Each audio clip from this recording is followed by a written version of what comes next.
ये है 5000 साल पुरानी दुनिया की सबसे एडवांस नगरीय सभ्यता। जब पश्चिमी देश अंधेरे में पड़े थे तब भारतीय उपमहाद्वीप पर यह नगरीय सभ्यता अपने चरम पर थी।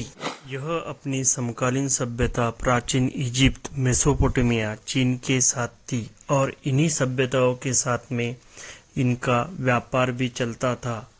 यह सभ्यता सिंधु नदी के किनारे बसी हुई थी, इसलिए इसे सिंधु घाटी सभ्यता भी कहा जाता है।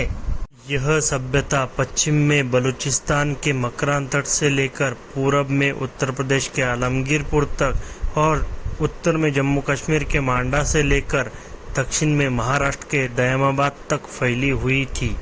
1921 में दयाराम साहनी नामक आर्कियोलॉजिस्ट इनको गांव के कुछ लोग जमीन खोदकर पक्की ईंटें लाते हुए दिखे।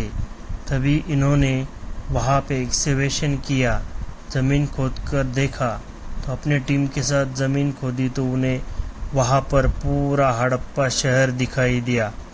इसकी जानकारी उन्होंने अपने सीनियर जॉन मार्शल इनको बताई।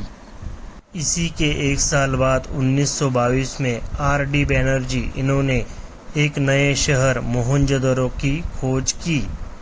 मोहनजोदड़ो यह शहर सिंधु सभ्यता का सबसे बड़ा शहर माना जाता है और उस दौर का सबसे बड़ा सुनियोजित शहर था, जहां पर शानदार सुनियोजित बंद ड्रेनेज सिस्टम जिसमें मैनहोल भी थे, जिसके जरिए इसे साफ रखा जाए और इसे चूने के पत्थरों से ढका गया था क्योंकि चूना दुर्गंध को कम करता है।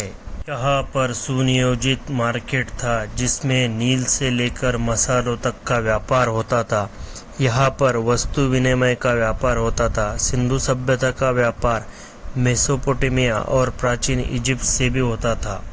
यहाँ बड़ा सामूहिक तंदूर भी था जहाँ रोटियां पकाई जाती थी। यहाँ पर सीधी सड़कें थी, सीधी सड़कों के किनारे दुमंजिला घर भी थे। अनाज भंडार मोहनजोदड़ो की सबसे बड़ी इमारत थी जहाँ पर सभी नगरवासियों के लिए अनाज का भंडारण किया जाता था। महान स्नानघर यह 8 फीट गहरा है जिसमें दोनों तरफ से सीढ़ियां है।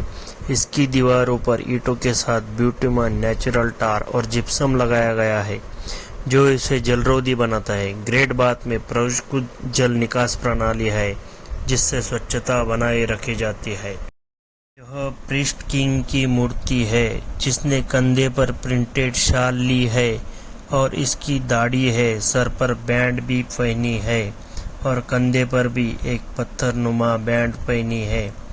इसको प्रीस्ट किंग की मूर्ति कहते हैं। एक सींग वाला पशु यूनिकॉर्न सिंध मोहरों पर एक आम बात है। यह एक पौराणिक जानवर का प्रतिनिधित्व करता है। बर्तन हाथ से और चाक से दोनों तरह से बनाए जाते थे। बर्तनों का आम रंग लाल या भूरा था। कालीबंगन में काले कलर के बर्तन मिले हैं। सिंधु घाटी लिपि लेफ्ट टू राइट और बाद में राइट टू लेफ्ट ऐसे कंटिन्यूएशन में लिखी जाती थी।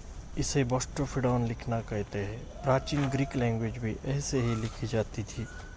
इस भाषा में 400 चिन्ह थे, कुछ सीधी लाइनें, कुछ जानवर के चित्र और कुछ इंसान के चित्र थे। प्रसिद्ध पुरातत्ववेत्ता डॉक्टर महादेवन ने कहा था कि यह लिपि प्राचीन दक्षिण भारत लिपि से मेल खाती है।